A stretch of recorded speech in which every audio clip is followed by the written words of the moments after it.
What's going on, guys? Welcome back to my Friday Night SmackDown audio review for April 21st, 2023. I am Graham Jason Matthews. Hope you guys are doing well and having a great weekend so far. We're 1 week out from the 2023 WWE Draft. Night 1 kicking off on SmackDown next Friday. Night 2 happening that Monday on Raw.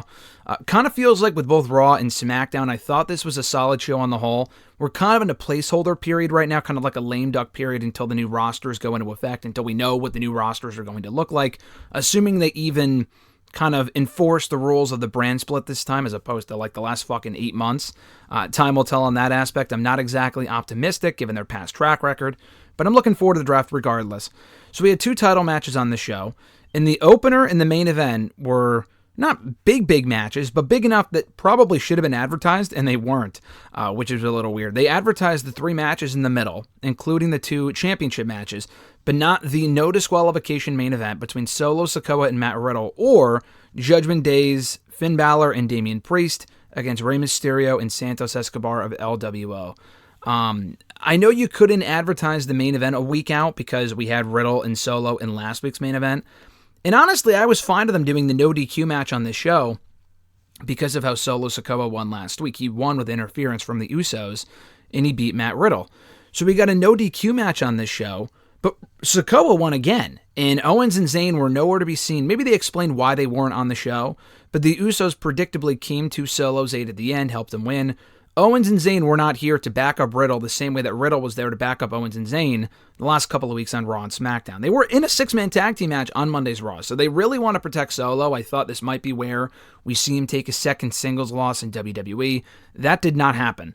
But overall, I thought it was a good show. We open up the episode, like I said, Judgment Day taking on LWO, Damian and Finn representing Judgment Day. No Rhea, no Dominic, which was interesting. And no Raul Mendoza or Joaquin Wilde, no Zelina Vega, although Zelina was on the show in a backstage segment. I'll get that a little bit later on. It was Santos and Rey representing LWO. Another really good match between these two teams. We saw a similar match 2 weeks ago with Dominic filling in for Finn. So it was Damian and Dominic beating Santos and Rey. Pretty much the same match, also enjoyable here. Good action. Judgment Day winning again. I thought because this wasn't...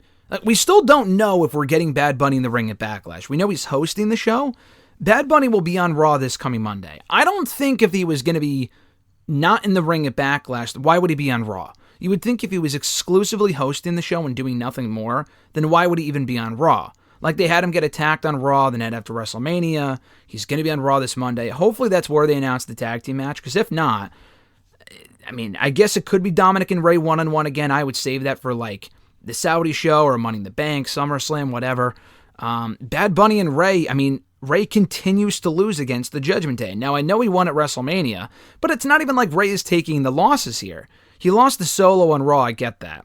But it's Santos that continues to take the pinfall losses for this team. Santos cannot buy a win to save his career. I don't know if he's won a single match since linking up with Rey Mysterio. I love the LWO stuff. I think it's helped get him more over as a babyface than he was as a heel, although he is a more natural heel. But he has not been able to win a single match, which is interesting. The match was good, though. I assume this was just designed to progress the rivalry and set up Bad Bunny's appearance for Monday's Raw, where he'll probably call out Damian Priest, and hopefully we'll get the match announcement on that show. We got multiple Backlash match announcements on this show. The Bad Bunny one was not among them, but I'll get to that stuff at the end. Ricochet and Braun Strowman going one-on-one, or two-on-two rather, one more time with the Viking Raiders. They've been feuding a little bit over the last month or so. Not really anything at stake here, just a basic tag team rivalry. The matches have been good, so it's kind of hard to complain. The Viking Raiders. The Viking Raiders are a good team. They work well with Ricochet and Strowman. It's just they never really win whenever it matters most, so it's hard to care. But I thought this was a quality match. Ricochet and Braun continuing to show great tag team chemistry. The question is, will they stick together in the draft? Will they stay on SmackDown as a unit? Will they go to Raw? Or will they get split up? I would not be surprised if they got split up. And that would be fine because Strowman and Ricochet can be used in a singles capacity. But I feel like they've been doing so well as a team. They've gotten over as a team these last couple of months. I would just keep them together. Maybe building to a tag team title opportunity against Owens and Zayn, if not the Usos next week. Hopefully not the Usos winning the belts back next Friday. And you could do that match at a pay-per-view or on Raw or SmackDown or whatever. So I would keep them together. And then if you want to do single stuff with them after that, you can. They can be on the same show. That's completely fine. Speaking of tag team stuff, we had the WWE Women's Tag Team titles on the line on the show. Liv Morgan, Raquel in their first championship defense against Chelsea Green, Sonya Deville. Decent match. It's going to take a bit more than this rivalry to get people to care about the women's tag team division. Through no fault of the talent. I mean, the matches aren't exactly stellar, but the booking of the division is really where they've gone wrong with it in the last 4 years. People just don't give a shit because WWE has given us no reason to give a shit. But this was fine, though. They kind of went back to what happened on SmackDown last week when Chelsea and Sonya... Or I think it was actually, was it on Raw? I think it was on Raw this week, not SmackDown last week, because SmackDown was when we got the initial challenge from Chelsea and Sonya. It was on Raw this week that they threw water in the face of Liv Morgan. She was all pissed because they talked about it on Raw Talk. They were on SmackDown again, or SmackDown Lowdown again this week, which I'll get to in another video later today. Liv Morgan and Raquel, that is. But they kind of went back to that by having Raquel throw water in the face of Chelsea Green when Liv rolled her up. Liv got her foot on the ropes, Raquel helped her, so they cheated to beat Chelsea and Sonya.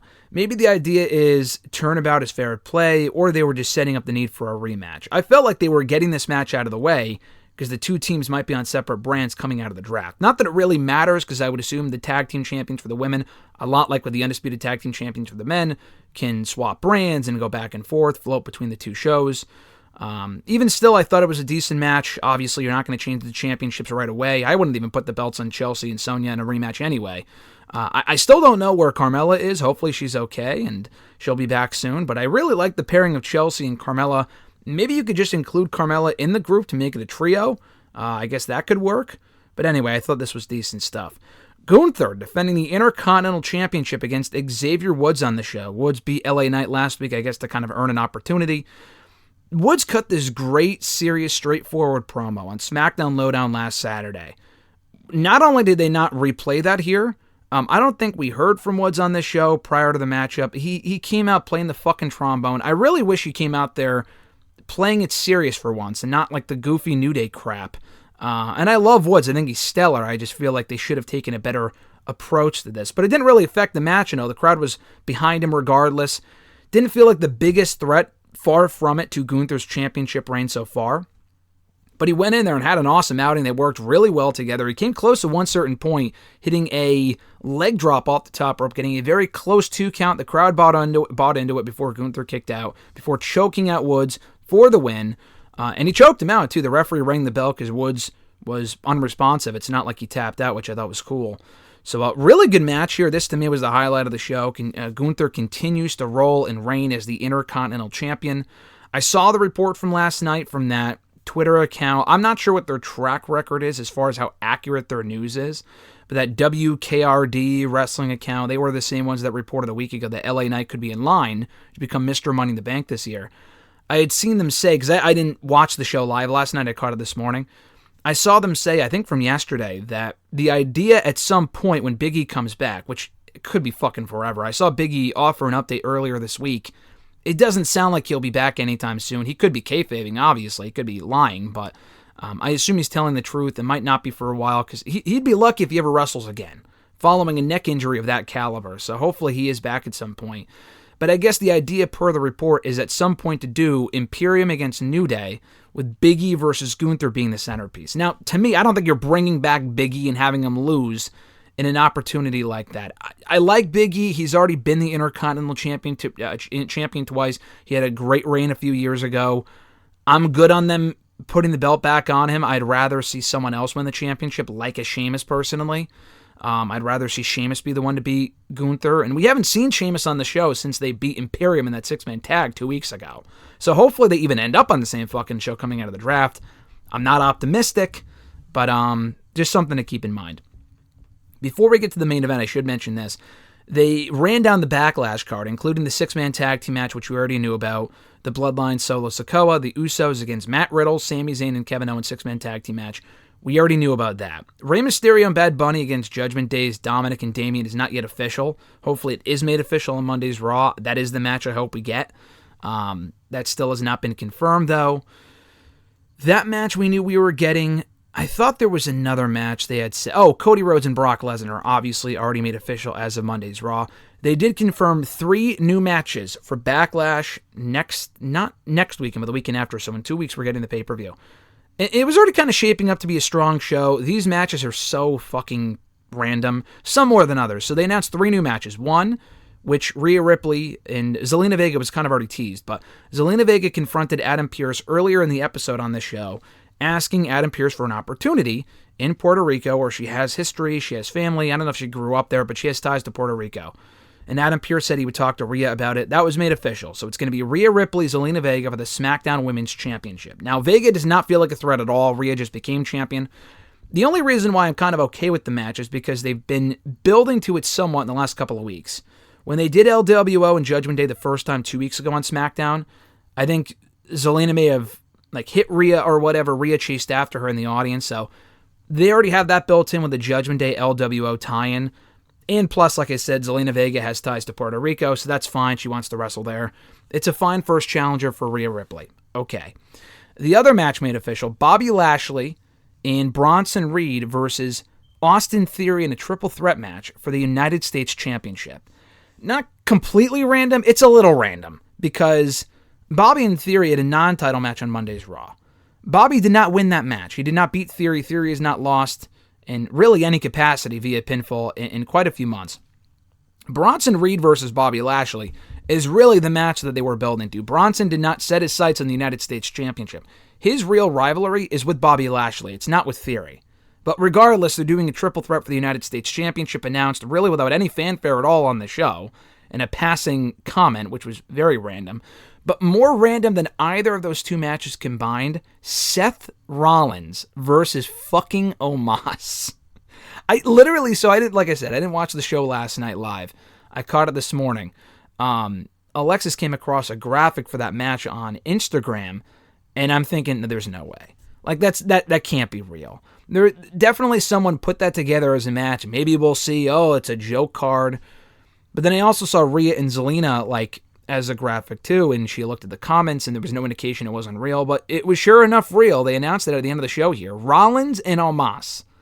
Literally no possible reason for that match. They have not interacted. They've never had a match before. They have zero history. Rollins has been doing a whole lot of nothing on the show for weeks now. I'd rather they run back the Backlash match from 5 years ago and have done Rollins and Miz on that show. They had a great match on Monday's Raw. But instead they're doing Rollins and fucking Omos, which feels like it has Vince McMahon's fingerprints all over it. Not only did Omos lose at WrestleMania to Brock Lesnar, we have not seen Omos on the show since the night after WrestleMania when he beat Elias in under a minute. He has done nothing on Raw these past 2 weeks. He has not even appeared. It looked like, honestly, all signs pointed to him being off the show completely, but he'll be back at Backlash facing Seth Rollins. That feels like such a pre-show random match. I'd rather they keep Rollins off the show entirely, but to me it looks like, as I tweeted earlier today, WWE sees Rollins as nothing more than a glorified theme song. And it's like, all right, the Puerto Rican crowd, they can chant along to it, they'll sing along to the song, he'll be popular over there, and then, there's nothing else to it. It's not like they have any real plan in place. Now, maybe I'm wrong.